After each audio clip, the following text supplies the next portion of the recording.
네, 하루간 경제 뉴스를 종합하는 시간 경제온입니다. 우리나라가 작년 하반기에 이어서 올해 상반기에도 미국이 지정하는 환율 관찰 대상국에서 빠졌습니다. 그 배경과 의미부터 홍 기자의 뉴스 포인트에서 다뤄보겠습니다. 지금 자리에 홍경표 기자 나와 있습니다. 안녕하십니까? 안녕하세요. 네, 우리나라가 미국의 환율 관찰 대상국에서 제외됐다고요? 네, 우리나라가 작년 하반기에 이어서 올해 상반기에도 미국의 환율 관찰 대상국에서 빠졌습니다. 네. 미국 재무부는 우리나라 시간으로 오늘 아침경에 중국, 일본, 말레이시아, 싱가포르, 대만, 베트남, 독일 등 7개 국가를 환율 관찰 대상국으로 지정하는 내용이 들어있는 2024년 상반기 환율 보고서를 발표했는데요. 네네. 우리나라는 2016년 4월 이후 7년여 만인 작년 11월에 이제 미국의 환율 관찰 대상국에서 제외된 데 이어서 이번에도 빠져서 2회 연속 제외가 됐습니다. 네, 그 환율 관찰 대상국이라는 건 대체 어떨 때 지정이 되는 겁니까? 미국은 2015년 제정된 무역촉진법에 따라서 자국과의 교역 규모가 큰 상위 20개국의 이제 거시 환율 정책을 평가를 하고요. 예. 일정 기준에 해당할 경우에 심층 분석국 아니면 이제 관찰 대상국으로 지정을 하게 됩니다. 예.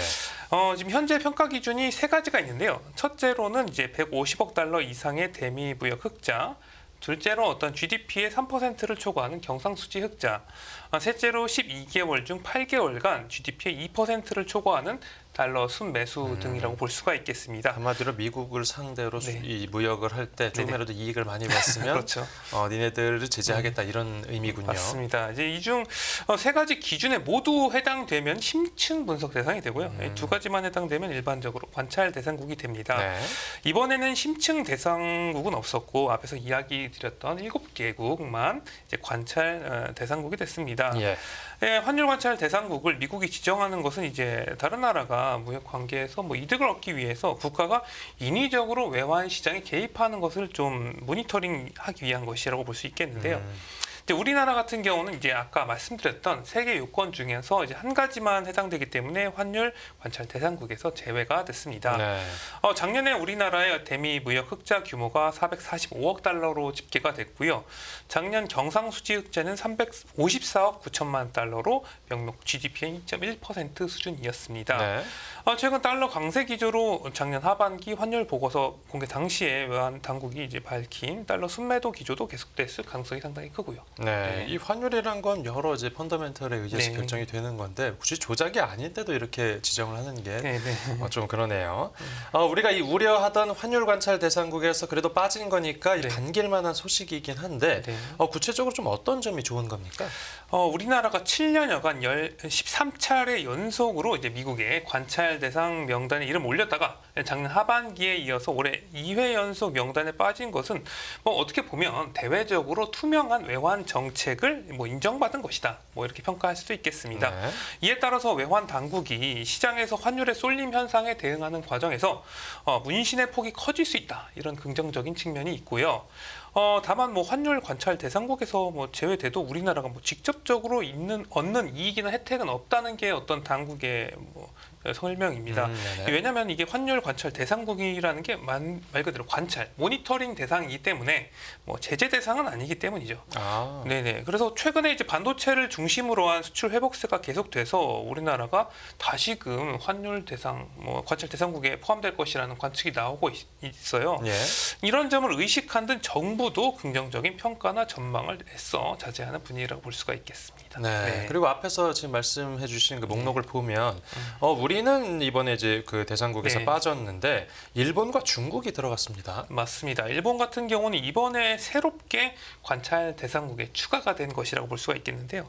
미국은 이번 환율 보고서에서 일본이 대미 무역 흑자와 경상수지 흑자 이 두 개 기준을 초과했다. 이렇게 했습니다. 그러니까 수출 많이 했다는 것이죠. 네네네. 미국은 올해 4월과 5월에 걸쳐서 일본 당국은 2022년 10월 이후에 처음으로 외환 시장에 이제 개입을 했으며 외화를 매입하고 달러를 매도해서 엔화 가치를 강화했다면서 이제 일본의 환시 개입을 확인을 했습니다. 미국 재무부는 환율 시장 개입은 매우 예외적인 상황에서만 이루어져야 된다 이렇게 권고를 했고요. 네. 다만 일본은 이제 매달 외환 개입 내용을 정기적으로 공개를 하면서 이제 외환 거래 투명성을 유지하고 있다 이렇게 평가를 하기도 했습니다. 예. 그리고 중국의 경우는 이제 대미 무역 흑자 이 한 가지 기준만 초과했으니까 우리나라랑 이제 한 가지라는 측면에서 똑같은데 이게 미국과의 무역 불균형이 과도하고 외환 정책의 투명성이 부족하다는 이유로 관찰 대상국에 계속 포함이 됐어요. 네, 미국은 이제 중국이 재무부의 면밀한 감시가 필요하다 이렇게 지적하기도 했습니다. 네. 미국 재무부는 중국이 외환 개입을 공표하지 않으면서 환율 투명성이 부족한 점은 중국을 주요 경제국 중 예외적 존재로 있게 한다. 뭐 이렇게 밝혔습니다. 네. 여기서 더 나아가서 이 중국이 발표하는 국제 수지 데이터에 대한 의구심 자체도 이제 제기를 했는데요. 그러니까 이제 중국의 경상수지 흑자 자체가 실상보다 축소될 수도 있다는 이야기입니다. 네, 네. 뭐 일부 환율 조작이 있었을 수도 있는데 네. 여기 달러가 강한 건 미국 연준이 금리를 안 내리고 있어서 그런 거 아닙니까? 뭐 그런 측면도 있겠네요. 네, 알겠습니다. 네, 첫 번째 뉴스 알아봤고 다음 뉴스 보겠습니다. 네, 외환당국 국민연금 외환 스와프 350억 달러에서 500억 달러로 증액. 이어서 또 환율 얘기네요. 네. 이 외환당국이 국민연금과의 그 마이너스 통장격인 네. 외환 스와프의 한도를 늘렸다고요. 네, 맞습니다. 오늘 아침에 뉴스가 나왔는데요. 우리나라 외환 당국과 국민연금이 이 외환 스와프 거래 한도를 기존의 350억 달러에서 500억 달러로 증액했다 이렇게 발표했습니다. 네. 외환 당국과 국민연금은 이제 외환 스와프 거래를 통해서 어떤 시장의 변동성 확대에 효과적으로 대응한 경험과 국민연금의 이제 해외 투자가 지속되는 점을 고려해서 대응 능력을 이제 강화하기 위한 조치다 이렇게 설명을 했습니다. 네. 외환 당국은 이 스와프로 인해서 국민연금의 어떤 외환 매입 수요를 흡수해서 수급 불균형을 완화하는 데 좀 기여할 것으로 판단을 했고요. 국민연금도 해외 투자로 인한 환율 변동 리스크를 어떤 해치하고 이제 외화 자금의 효율화를 이끌어낼 수 있을 것으로 평가를 하기도 했습니다. 네, 이 지금 달러원 환율이 한 1,400원에 다시 가까워졌는데 네. 뭐 아무래도 원화 가치를 방어하려는 성격이 크겠죠. 맞습니다. 이제 국민연금이 외환 당국의 이제 거래일의 환율을 이제 적용한 원화를 지급하고 달러화를 받는 방식이라고 할 수가 있겠는데요. 네, 네. 이 건벌 만기는 이제 6개월 또는 12개월인데 만기일에는 국민연금이 외환 당국에 달러화를 지급을 하고 거래일의 스왑 포인트를 감안 환율을 적용해서 이제 산출된 원화를 받는 형식이 되겠습니다. 예. 그래서 이를 통해서 국민연금이 좁은 외환 시장에서 시장 영향을 주면서까지 직접적으로 외화를 매입하는 것보다는 이제 스왑을 통해서 한국은행의 외환 보유액으로 이를 대체하기 때문에 시장 충격이 완화될 것으로 또 예상이 되고요. 네. 이를 통해서 아까 말씀하신 대로 환율 상승을 좀 억제하는 효과도 나타나고 있습니다. 네, 네. 스왑 기간 동안 이제 외화 보유액이 이제 거래 금액만큼 줄긴 하지만 만기 시에 자금이 전액 환원되기 때문에 외환 보유액 감소는 또 일시적이라고 볼 수가 있죠. 네. 그렇군요. 알겠습니다. 네, 이어서 다음 뉴스 보겠습니다. 네, 한국 증시 MSCI 선진국 지수 편입 불발. 이번 달 초에 경제온에서 다뤘었는데 네. 이제 우리 주식 시장이 예상대로 이 MSCI 지수 편입에 결국은 실패했다고요. 맞습니다. 우리나라의 경제 지표는 선진국에 가까워졌지만 어떤 금융시장 같은 경우는 이 선진국에 아직은 못 미치는 것 같습니다. 예. 우리나라 증시의 모건 스탠리 캐피털 인터내셔널 MSCI 선진국 지수 편입이 또다시 불발이 됐어요. MSCI는 2024년 연례 시장 분류 결과를 발표했는데요. 네. 현재 신흥국에 속하는 한국지수 관련 변경 사항은 없는 것으로 나타났습니다. 예. MSCI의 선진국 지수에 편입이 되려면 이 지수 편입 후보군인 이제 관찰 대상국 이른바 와치리스트에 1년 이상 올라야 합니다. 예. 그러니까 이번에도 후보군에 들지 못한 우리나라 증시의 어떤 선진국 지수 편입 도전은 다음 기회인 내년 6월로 넘어가게 됐습니다. 그러니까 후보에도 못 오른 거군요. 그렇죠. 네, 네. 그러니까 만약에 내년 6월 후보군에 들어가게 되면 이제 2026년 6월에 이제 지수 편입이 정식으로 발표되고 예. 이제 2027년 6월에 실제 편입이 이루어지니까요. 내년을 좀 기대해 봐야 될 것 같고요. 네. MSCI는 매년 이제 전 세계 주요 증시를 선진 시장, 이제 신흥 시장, 프론티어 시장, 독립 시장으로 분류를 하고 있습니다. 이런 분류 기준은 이제 글로벌 기관 투자자들의 어떤 투자 자금 규모 결정에 반영이 되기 때문에 국가 자본 흐름에 상당히 영향을 크게 미치고요. 네. 우리나라 같은 경우는 1992년부터 신흥 시장에 편입이 됐다가 2008년 선진국으로 승격 가능한 이제 관찰 대상국에 등재는 됐었어요. 그런데 2014년 관찰 대상국에서 제외가 된 상태입니다. 지금 네. 코스피 지수가 3,000포인트를 계속 못 넘고 있는데 네. 이게 만약 편입이 됐으면 호재로 작용을 할 수도 있었던 할 수 거네요. 있겠죠. 네. 네. 그 모건 스탠리가 이제 앞에서 지적한 대로 공매도가 역시나 발목을 잡은 겁니까? 네, 맞습니다. MSCI는 우리나라 선진국 지수 불발 사유에 대해서 이제 가장 큰 이유로 공매도 제한을 꼽았습니다. 네. MSCI는 해외 투자자들을 위한 이제 한국 주식시장의 접근성을 개선하기 위한 조치 이행을 지속적으로 모니터링하는 한편 최근 공매도 금지 조치로 인해서 시장 접근성이 제한되고 있다는 것을 좀 주목했다 이렇게 밝혔어요. 네. 그리고 지난해 11월 시행한 공매도 전면 금지 조치가 일시적일 것으로 예상하고 있지만 시장 규칙의 갑작스러운 변경은 바람직하지 않다. 뭐 이렇게 짚었습니다.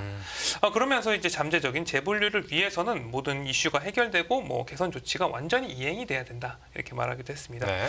그러니까 이야기를 들어봤을 때 이제 공매도가 해결돼야지 비로소 MSCI 선진국 지수에 좀 들어갈 수 있을 것으로 보여요. 예. 예.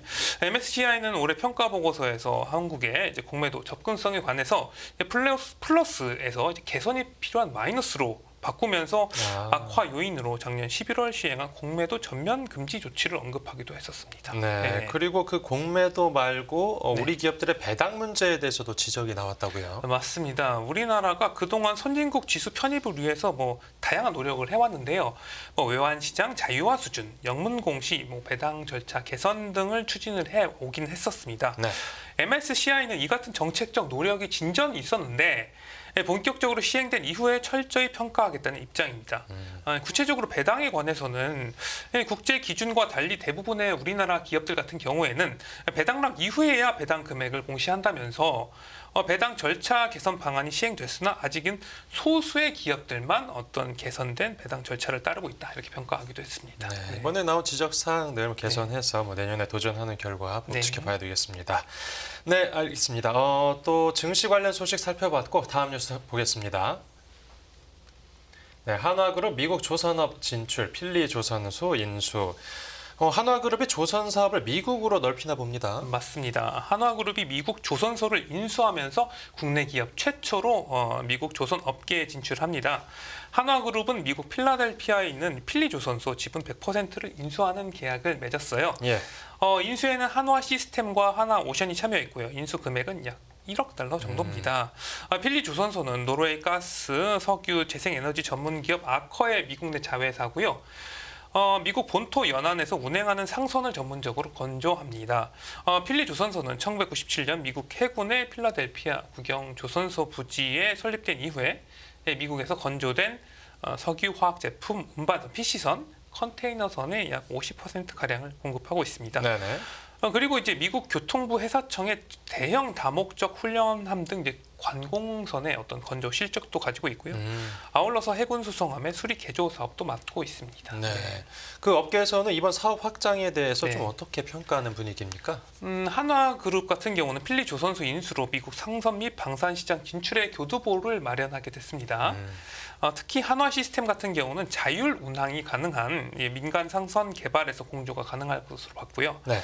또 한화 시스템은 통합 제어 장치, 선박 자동 제어 시스템 등을 상선에 공급할 수가 있는데 이를 통해서 이제 무인 수상적, 함정 등 특수선 시장의 점유율을 높일 계획이고요.